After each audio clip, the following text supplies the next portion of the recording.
What's going on, everybody? Jimmy73 back with a Double E show. It's Transport Tuesday with Transport Fever. Now, when I recorded this episode, I goofed. OBS goofed. It had deleted my mic in and my desktop audio in, so there was no volume. So I had to reset it up. I had already recorded the video, and I'm going to talk about what's going to go on. So what I wanted to do when I came in is I actually wanted to set up a train, a food line coming down from Eugene to, I think it was Chucktown. No, Barnville, to Barnville. Yeah, so I went ahead and I was taking a look at how the train was working here in the beginning. It was really nice cinematic and everything, and yeah, so what we're going to do is we're going to head on over and we're going to take a look at Barnville. And we're going to see, well, the first thing we're going to do is we're going to fix some roads here. I wanted to take these dead ends and curve them up and make them meet existing roads. So that way for future growth, we don't have to worry about there being dead ends. I just wanted to put the roads in.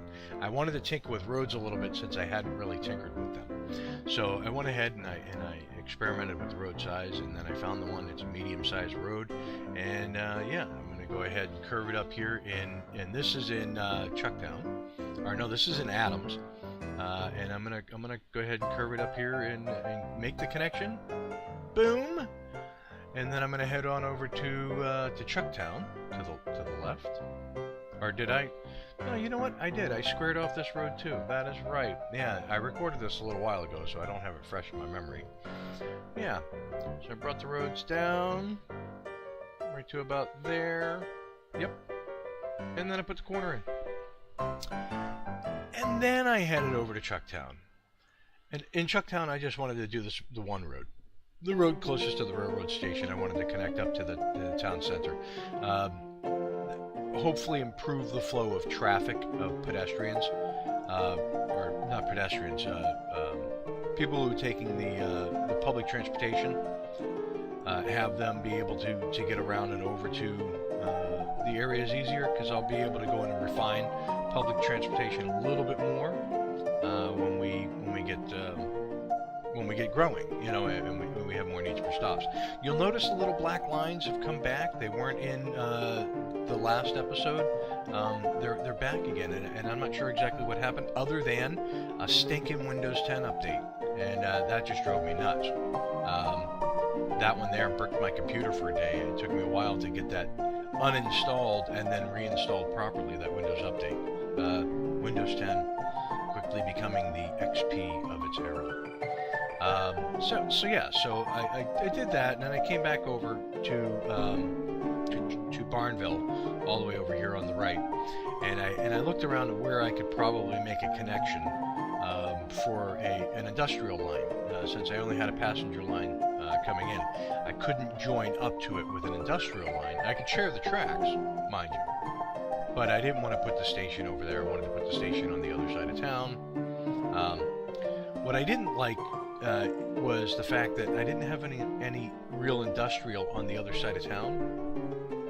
So you'll see in a minute, I found that I had a little bit of industrial, and I marked up to it. So this is up here in Eugene, and you can see that we have the industrial train line to the left there, bringing food in,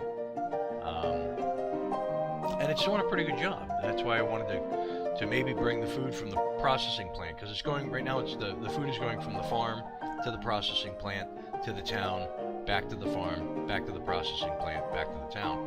I wanted to create the second line coming from the processing plant, coming down into to Barnville. And it wasn't a straight line, and I've got this little mountain on this side and a big mountain on the other side. But you'll see what we do. So you see, there's my industrial is all to the bottom left, and there was a little bit on the bottom right. And I'm like, you know what? I can make this work. I can get the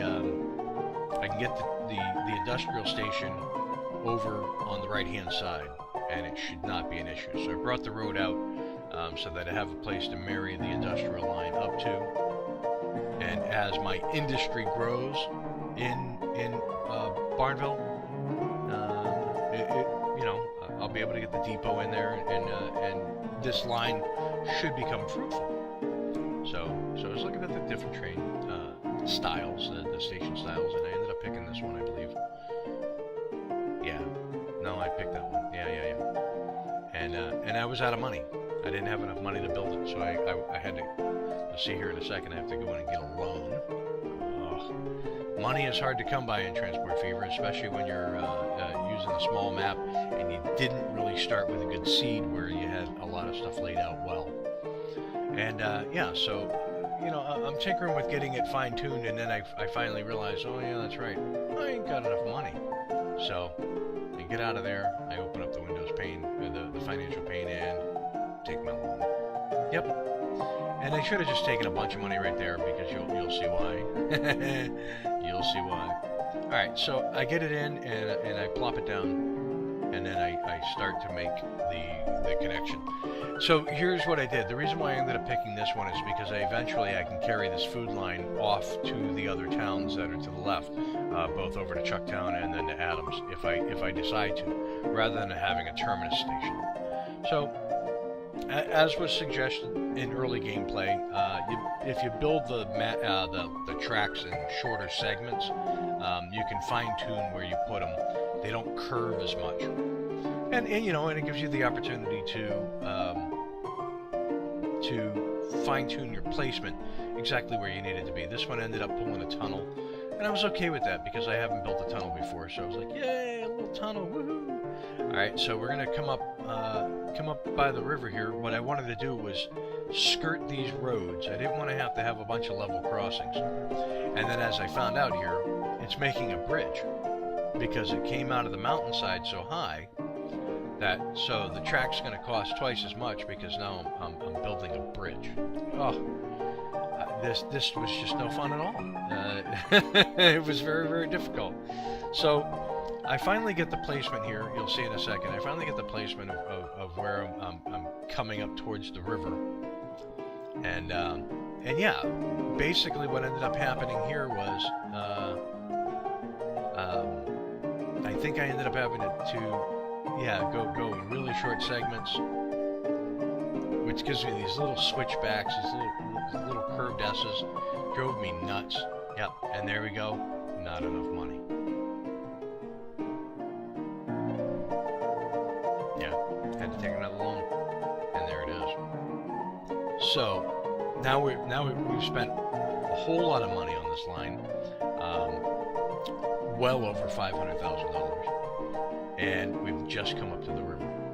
And this river gave me fits because I couldn't cross it. I couldn't get it across the river. It just didn't want to go across the river. So I kept placing it down and placing it down and placing it down, and then finally I got it to cross the river. Yep, this wouldn't go. So I was like, you know what? I'm going to draw the bridge across the river by itself. It's across the river. Boom! Now I'll make the connection. How easy was that? So the placement of bridges is a little bit wonky, and I missed the opportunity there to make it look real nice, the bridge. But look at this mountain. Look at this stinking mountain I gotta go through just to get up to Eugene. I was really shocked. I was actually very surprised, because it didn't look that big when I first glanced at it, but I really did not take a strong look at it to see, is this going to be a viable route? And lo and behold, it really wasn't. So when I decided to take a break from looking at that, I came down here to check out the passenger line that was going from Adams to Chucktown. And I rode along with it for a little bit, and I was taking a look, and they're carrying 4 or 4 passengers, and the lines are actually doing pretty good. Adams and Chucktown are 2 of my earliest lines. Chucktown is my earliest town. I started working on that first, so all of my public transport there is at its oldest. But it really is fully fleshed out. It's making a good profit. It's bringing in cash because of the flow of people. And the growth there is going to be really good, and especially once I increase the road types, or improve the road types between the 2 towns, that'll become a really profitable line. Bigger wagons will be able to haul more people for those people that choose to go that way, not the train. And there you go. That's pretty much where I was at with this build. Was I took a break from building the railroad tracks because I was just spending way too much money, and I really had to sit and think about how I was going to get through that mountain or around it. So you'll see in the next episode exactly what I ended up doing. I'm going to cut it here. There's a little bit more footage left, but not much. Here it's just mainly me looking at different tabs, trying to see if there's anything that I'm missing. And with that, I implore you to like and subscribe, tell your family, tell your friends. If you have any suggestions, put them in the comments below. Any tips at all would be greatly appreciated, especially when it comes to Transport Fever. And with that, I will catch you in the next episode of Transport Tuesday with Transport Fever. Peace. That was a failure of epic proportions. Unacceptable.